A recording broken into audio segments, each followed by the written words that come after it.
Harry's lawyers just dragged Rebecca English into court, and I don't believe a word coming out of his mouth. Here's why. In 1998, Rebecca English walked through the doors of the Daily Mail to begin what would become a 28-year career covering the British royal family.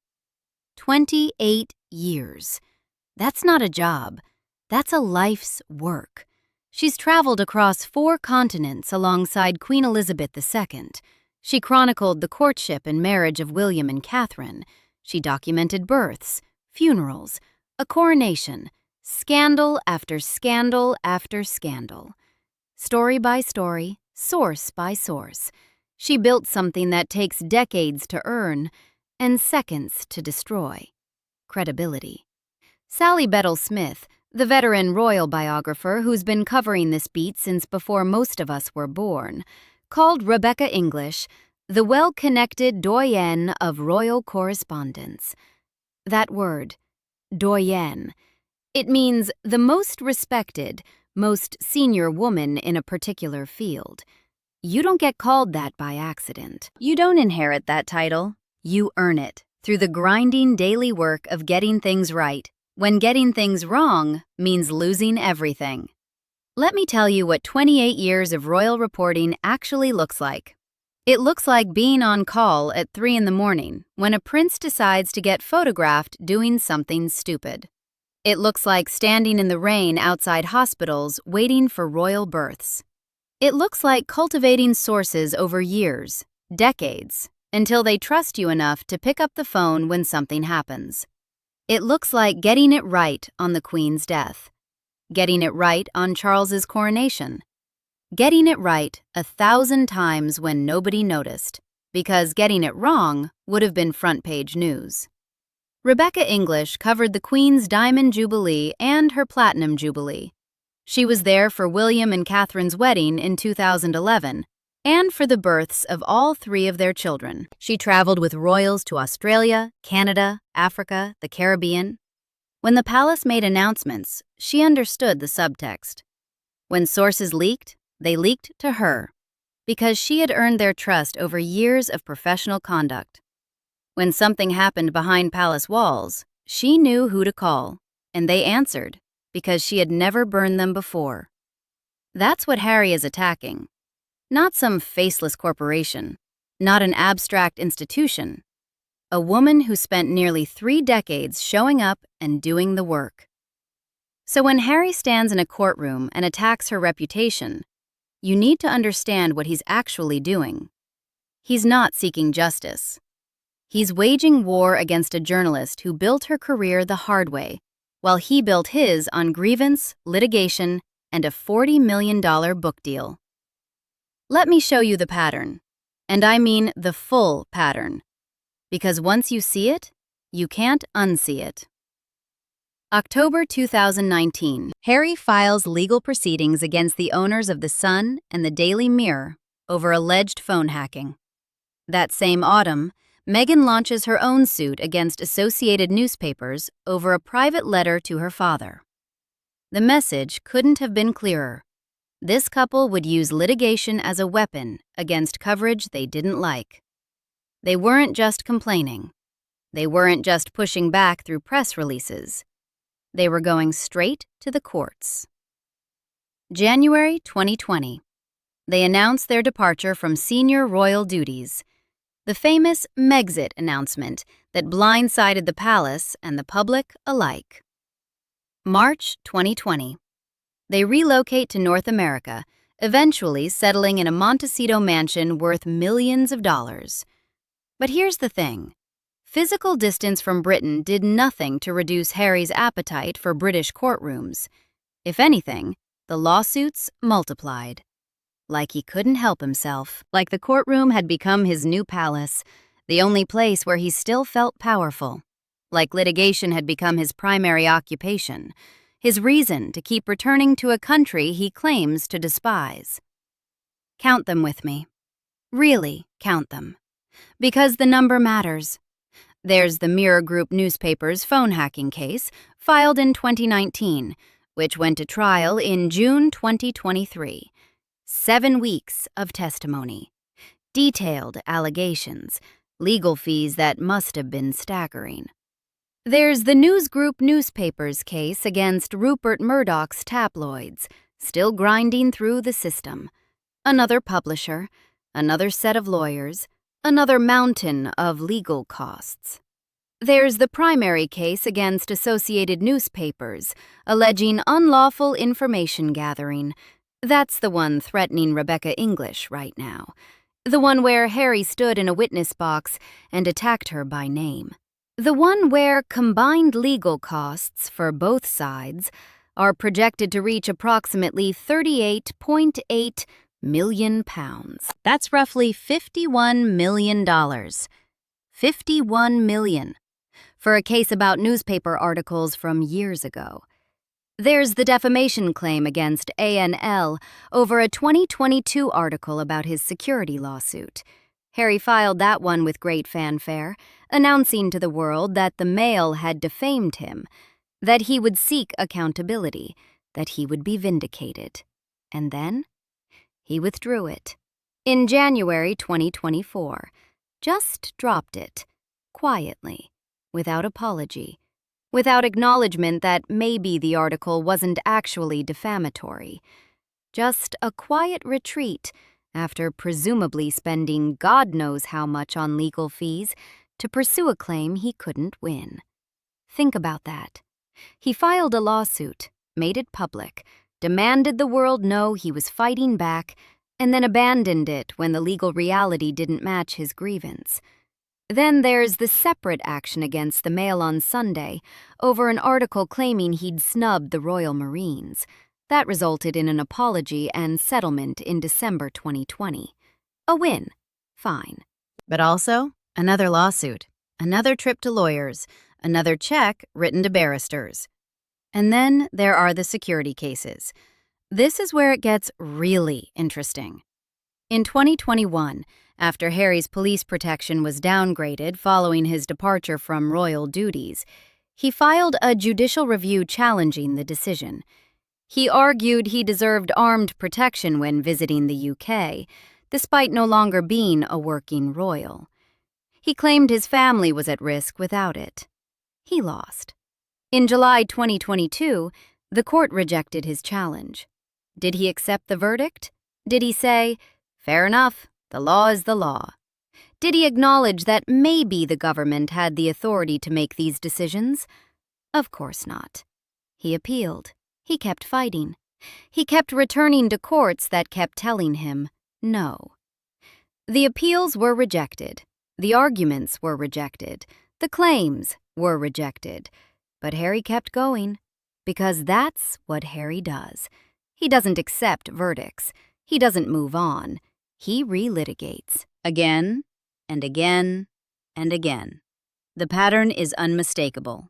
At least 6 major legal actions in 5 years. 6. And that count might not even be complete. These are just the cases we know about, the ones that made headlines. There could be more winding through various courts, various jurisdictions, various stages of proceedings. At what point do we stop calling someone a concerned citizen seeking accountability and start calling them what they are? A serial litigator. Someone who treats courtrooms as instruments of grievance. Someone who seems physically incapable of moving forward without dragging somebody new into the dock. Someone who has made suing people his primary post-royal occupation. Now, Harry's defenders will point to his victory against Mirror Group newspapers as vindication. And yes, in December 2023, Justice Fancourt found that MGN had engaged in widespread and habitual phone hacking. The court awarded Harry £140,600 in damages. A settlement covering his remaining MGN claims followed in February 2024. Fine. One publisher, one case, one win. But here's what that victory doesn't do. It doesn't automatically validate every claim against every other publisher. Each case stands on its own evidence. Winning against Mirror Group doesn't mean Associated Newspapers did the same thing. Different company, different journalists, different editorial practices, different management, different evidence required. And it certainly doesn't mean Rebecca English did anything wrong. In fact, the Mirror Group case didn't involve her at all. She works for the Daily Mail. She has never worked for the Mirror. They're different newspapers owned by different companies with different staff and different practices. Harry's victory against one tabloid group tells us nothing, absolutely nothing, about whether his claims against Rebecca English have any merit. The lawsuit at the center of this fight, the one targeting Rebecca English's reputation, began as something almost absurdly grandiose.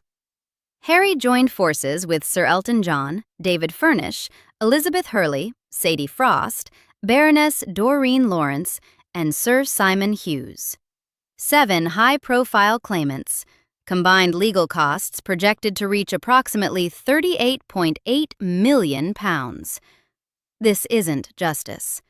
This is warfare conducted by people who can afford to wage it indefinitely. This is what happens when unlimited resources meet unlimited grievance.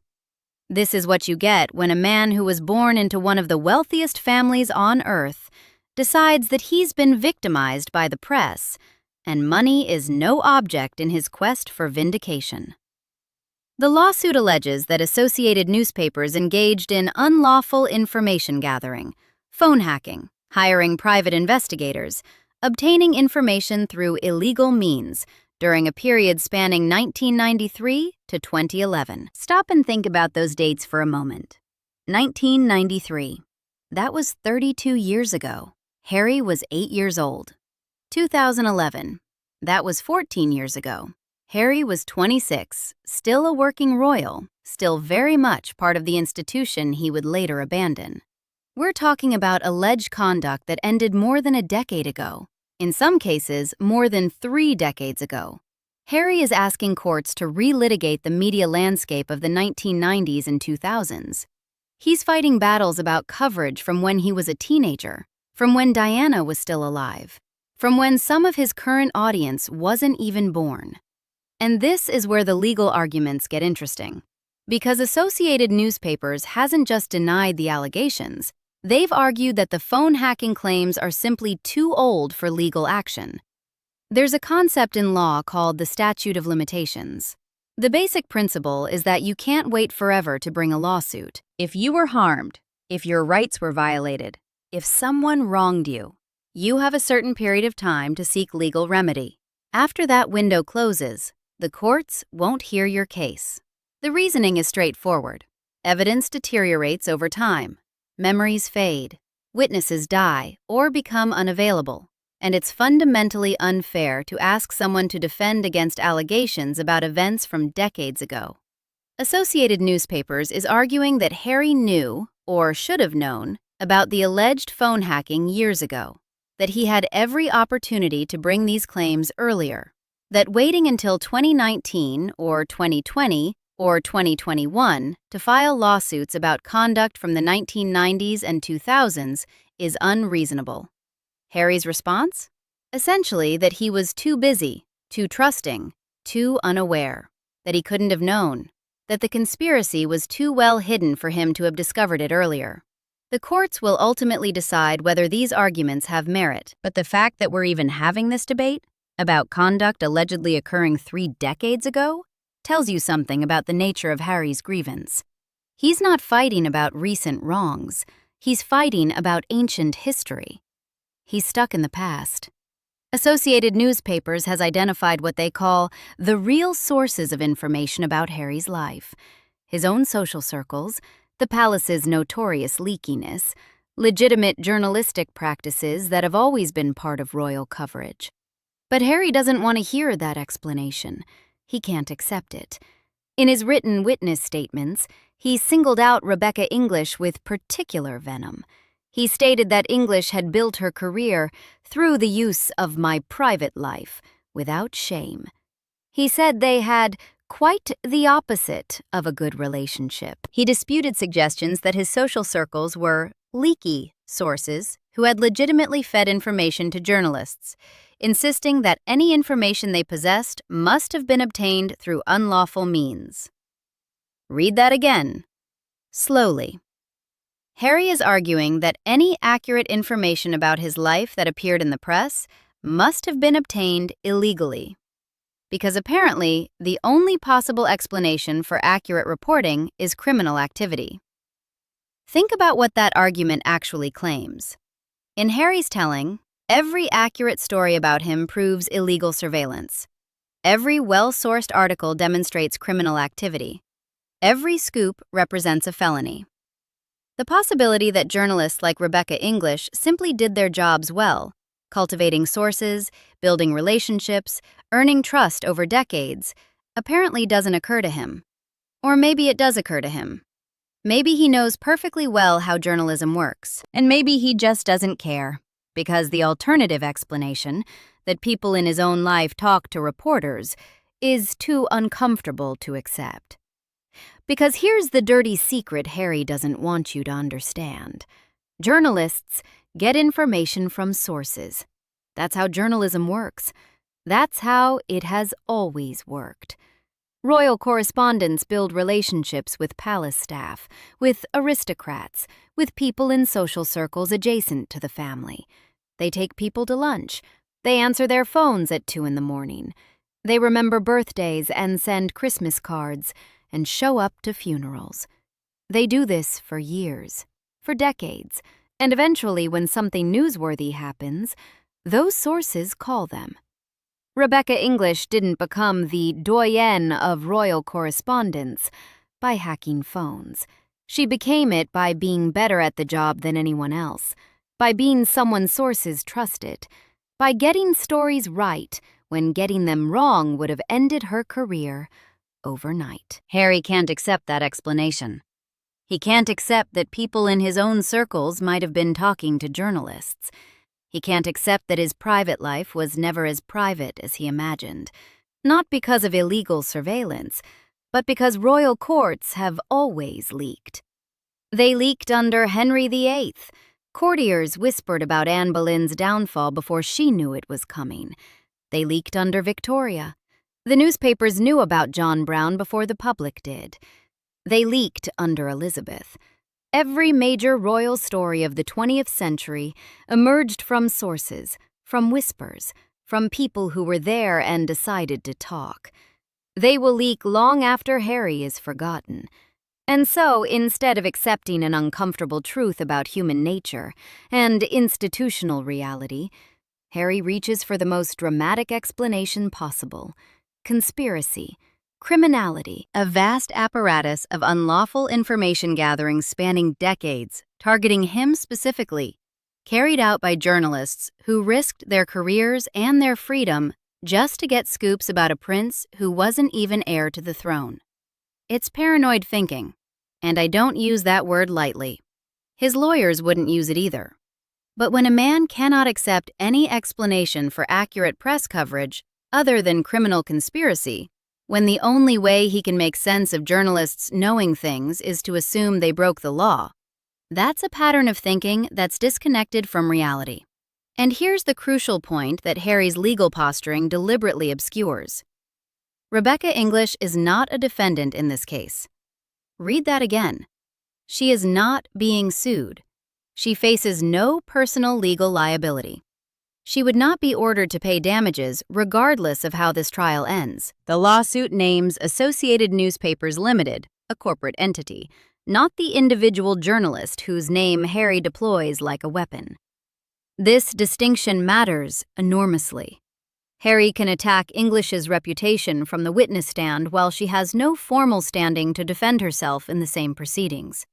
He can make allegations about her methods, her character, her integrity, her ethics, and she has to absorb those attacks as a non-party to the litigation. She can't cross-examine him. She can't present her own evidence in rebuttal. She can't subpoena his communications to see what he actually said about her in private. The asymmetry is striking, and it's deeply, fundamentally unfair. A prince with unlimited resources attacks a working journalist by name in legal filings. The journalist can't respond through the same legal process. She just has to sit there and take it, while her reputation is dragged through court. Someone asked in the comments last time, will she have to testify? Given that her reporting sits at the center of Harry's claims, she may well be called as a witness. When this trial proceeds, she'll likely have to give evidence about her methods, her sources, her knowledge of how information reached her desk.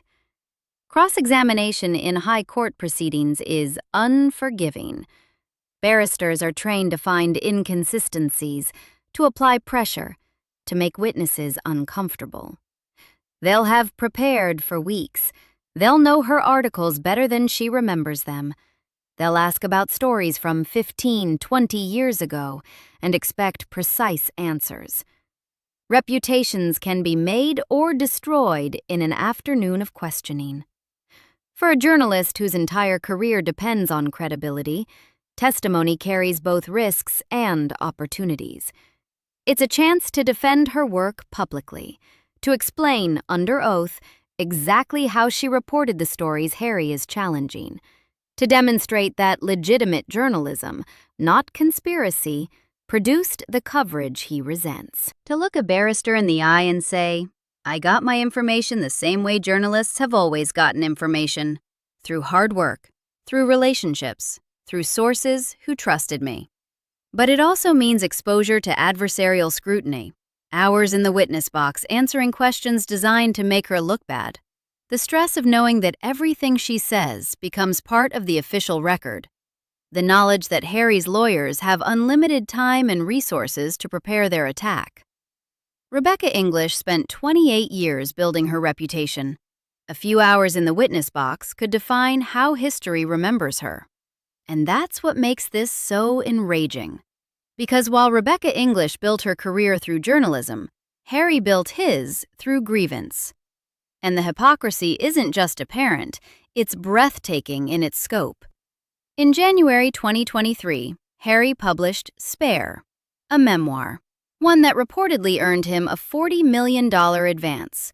$40 million for a book that detailed private conversations with his father and brother, that exposed family conflicts in excruciating detail, that revealed what was said behind closed palace doors, conversations that no journalist could ever have witnessed, no phone hack could ever have captured, no private investigator could ever have obtained. Think about what he put in that book. He wrote about his argument with William that allegedly turned physical. He described private conversations with his dying grandmother about his plans to leave royal life. He wrote about his relationship with Camilla in terms designed to wound, describing her as dangerous and referring to her as a villain. He detailed his father's parenting, his childhood wounds, his grievances about how he was treated within the family.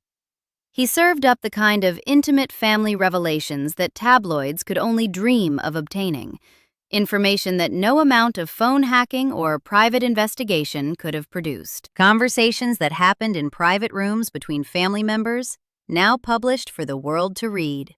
And he sold it for $40 million. No journalist in history obtained as much private royal information as Harry voluntarily disclosed in that single book. He handed the media material they could never have gotten on their own, and then complained that the media had too much information about his life. Then there's the Netflix documentary, Harry and Meghan, December 2022. Hours and hours of footage showing the couple discussing their grievances, their mental health struggles, their bitter feelings toward the institution they'd fled. The streaming deal was valued at around $100 million. $100 million for monetizing dysfunction. Let that number settle. $100 million for opening their lives to cameras, for discussing their private struggles, for sharing their grievances with a global audience. Harry has built an entire second career on publicizing his private life while suing anyone else who covers it. He demands privacy while broadcasting his story globally. He monetizes grievance while litigating against journalists for reporting on matters of public interest. He wrote a book exposing more royal secrets than any tabloid ever obtained. He let cameras follow him around for a documentary series. He gave interviews where he repeated and elaborated on his complaints. He sat down with Oprah and talked about his family's treatment of Meghan.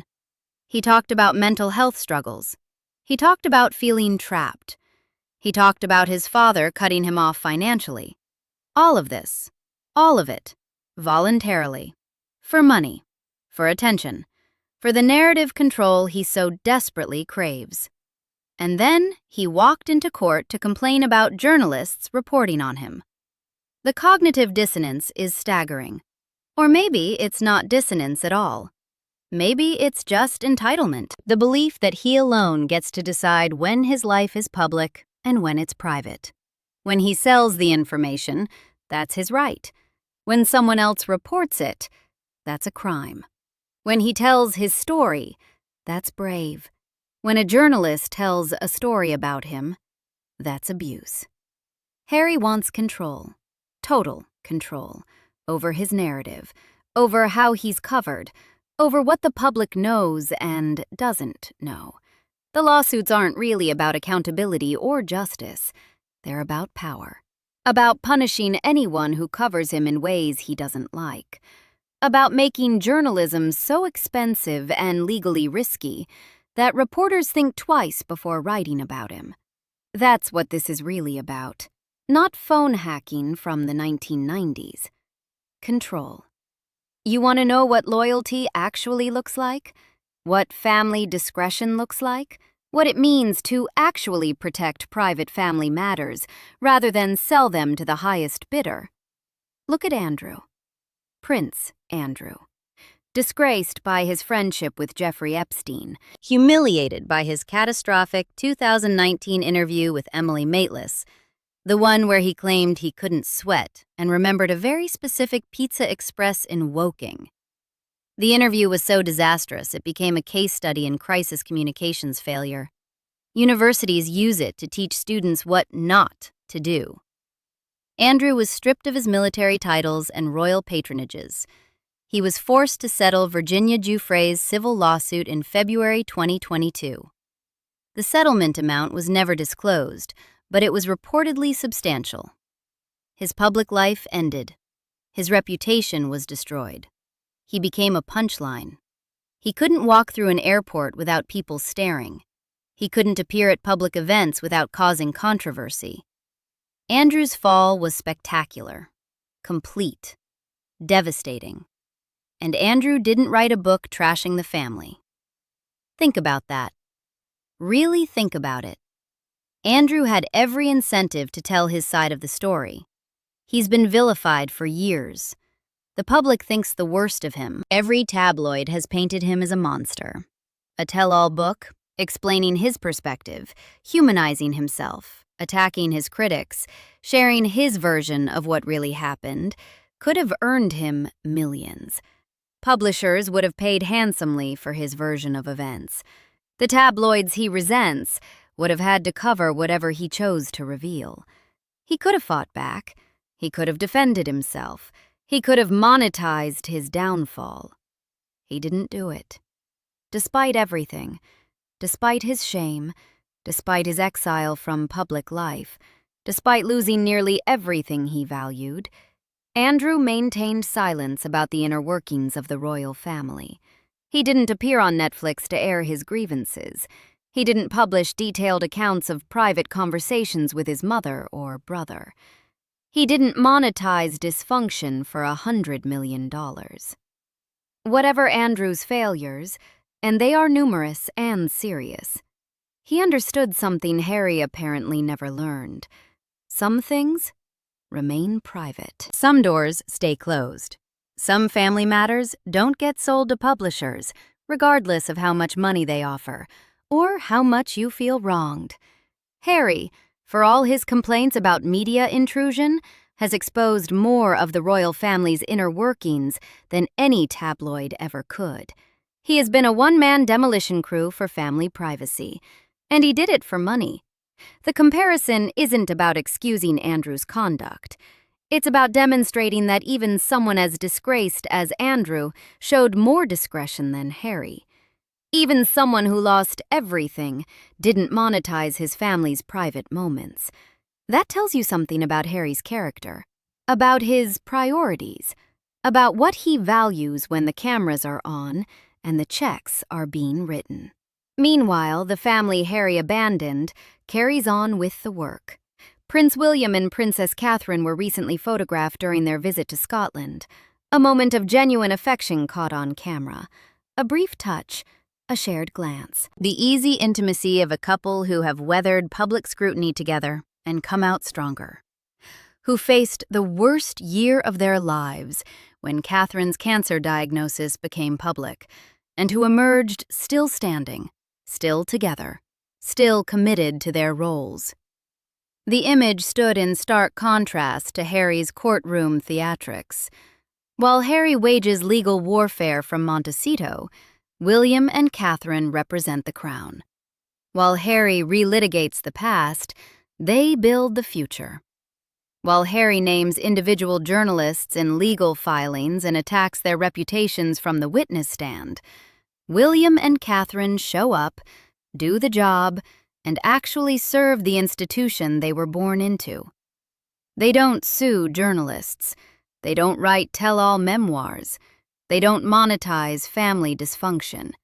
They just work, day after day, event after event, fulfilling the duties that come with their position, getting on with it. The comparison isn't subtle, but it is accurate. So here we are, Rebecca English, 28 years of royal reporting, traveled with monarchs and heirs, covered the stories that define eras, built her career through the daily grind of journalism, the phone calls and the sources and the early mornings and the late nights and the constant pressure to get it right, because getting it wrong means losing everything. She earned her reputation the hard way, source by source, story by story, year by year, decade by decade. Until Sally Bedell Smith could call her the Doyenne, and everyone who follows royal coverage knew exactly what that meant. And Harry, a man who's made grievance his profession, who earns millions from publicizing his private life while suing journalists for covering it, who names individual reporters in legal filings while enjoying the protection of corporate lawyers and unlimited resources, who accuses others of invasion while writing memoirs that expose family secrets to the world, who claims to value privacy while broadcasting his life on Netflix for $100 million, who files lawsuits and then withdraws them, who loses security appeals and keeps appealing, who cannot stop, cannot let go, cannot move forward, cannot accept that his life is not as private as he imagined and never was, who is stuck in the past, permanently, it seems, incapable of moving on, defined by grievances about coverage from decades ago, about treatment he perceived as unfair, about wounds that no lawsuit can heal, because the wound isn't really about phone hacking. It's about something deeper that courts can't address and money can't fix. Who should we believe? I know who I believe. The case against Associated Newspapers will proceed. The £38.8 million in legal costs will be spent. Witnesses will be called. Cross-examinations will happen. Barristers will argue about events from the 1990s and 2000s. A judgment will eventually be rendered. And through all of it, Rebecca English's reputation will be under attack. Not because she did anything wrong, not because there's evidence she committed crimes, but because Harry has the money to sue and the grievance to motivate him, and the inability to move forward with his life without dragging others into his endless performance of victimhood. He is stuck in the past. He cannot stop dwelling on media coverage from decades ago. He cannot accept that his social circles talked to journalists. He cannot accept that royal courts have always leaked and always will. He cannot accept that his privacy was never as absolute as he imagined. And so he sues, and sues, and sues again. 6 cases in 5 years.